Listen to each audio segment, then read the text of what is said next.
तकरीबन 1 साल पुराना वाक़या है। हम लोग अपार्टमेंट से एक घर में शिफ्ट हो रहे थे, तो हमने सोचा कि शिफ्ट होने से पहले उस घर की सफाई कर लेते हैं। हमने उस घर में फर्स्ट फ्लोर लिया था, तो हम लोग सब मिलकर उस घर की सफाई के लिए पहुंच गए।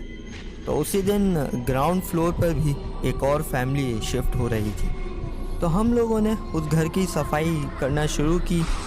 तो हम लोग सफाई किए जा रहे थे, लेकिन कुछ ही देर में घर ऐसा हो जाता कि जैसे सफाई की ही ना हो। हमारा इरादा था कि मगरिब से पहले सफाई निपटा लें, क्योंकि हम लोग मगरिब से पहले सूरह बकरा की तिलावत करना चाह रहे थे। तो मेरे फादर डीप फ्रीज़र के पास सफाई कर रहे थे, तो उनको महसूस हुआ कि जैसे किसी ने उनका दामन खींचा है। उन्होंने इग्नोर किया, पर इतनी ही देर में मगरिब का वक्त हो गया था। तो अब्बू ने कहा कि चूल्हा जला दो। तो मेरे भाई ने जाकर चूल्हा जला दिया। चूल्हा जलाया ही था कि एक कमरे से आवाज़ आई। देखा तो वहाँ पे पंखा गिरा हुआ था। हम लोग काफ़ी हैरान थे, क्योंकि पंखा कुछ देर पहले ही लगाया था और सब कुछ चेक किया था।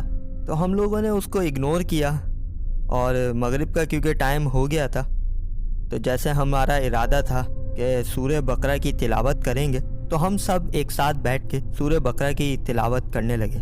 मेरा भांजा मेरे बराबर में ही लेटा था। तो थोड़ी देर में मेरी बहन मुझे कहती है, भैया पंखे को देखें कैसे झूल रहा है।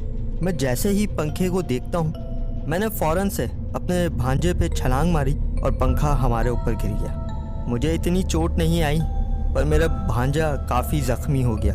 हम उसको फ़ौरन से हॉस्पिटल लेकर भागे और पूरी रात वहीं गुजरी।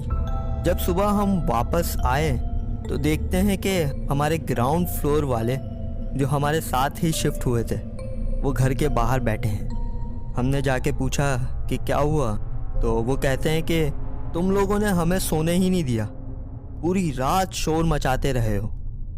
तो हमने कहा कि हम तो घर पे मौजूद ही नहीं थे। तो वो काफ़ी हैरान हो गए।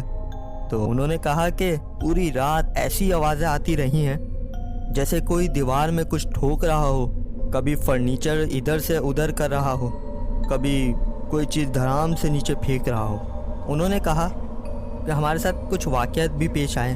मेरी बेटी का रूम लॉक हो गया और मेरे बेटे को किसी ने थप्पड़ मारा, और हमारे घर से सारा खाने पीने का सामान गायब हो गया, और हम तब से घर से बाहर हैं। तो ये सुनते ही हम दोनों फैमिलीज़ ने वो घर छोड़ दिया, और हम लोग आर्जी तौर पर अपनी बहन के घर पर शिफ्ट हो गए। बहन के घर पर 1-2 दिन ही गुजरे थे, तो खाने पीने की चीज़ें ख़त्म होने लगी। तो मेरे अब्बू ने कहा, घर जाकर जो खाने पीने का सामान रखा है वो लेकर आ जाओ। तो मैं और मेरे भाई ने वज़ू किया, आयतल कुर्सी अपने ऊपर फूकी, और वो सामान लेने के लिए उस घर में चले गए। हम जैसे ही घर में दाखिल हुए, तो हम लोग देखते हैं घर की इतनी बुरी हालत हुई होती है, इतना गंदा हो रहा होता है जैसे कई सालों से साफ़ नहीं किया। और देखते हैं जो पंखा गिरा था उसको किसी ने बुरी तरीके से मोड़ दिया हो, और हम ये देख ही रहे होते हैं कि हमें फ़ील होता है जैसे कोई घुर्रा रहा है और पाँव घसीटते हुए हमारे पास आ रहा है। और हम दोनों बहुत घबरा गए, और मैंने फ़ौरन से बोला कि हम आपको तंग करने नहीं आए हैं, हम सिर्फ सामान लेने आए हैं, और सामान लेते ही चले जाएंगे। ये बोलते ही आवाज़ आना बंद हो गई। हमने फ़ौरन से सामान उठाया और वापस बाहर आ गए। बाहर आते ही हमें एक आंटी मिली, और वो कहती हैं कि ये घर काफ़ी टाइम से हॉन्टेड है, और कम से कम घर ख़रीदने से पहले इधर उधर से पूछ लिया करें। अपने ऐसे ही वाक़यात दूसरों के साथ शेयर करने के लिए दी गई डिटेल्स पर सेंड करें, और क्या पता आपके इर्द गिर्द भी कोई ऐसा हॉन्टेड हाउस हो और आपको मालूम ना हो, और आप वहाँ से रोज़ गुज़रते हो। अपना बहुत सारा ख्याल रखिएगा। अल्लाह हाफ़िज़।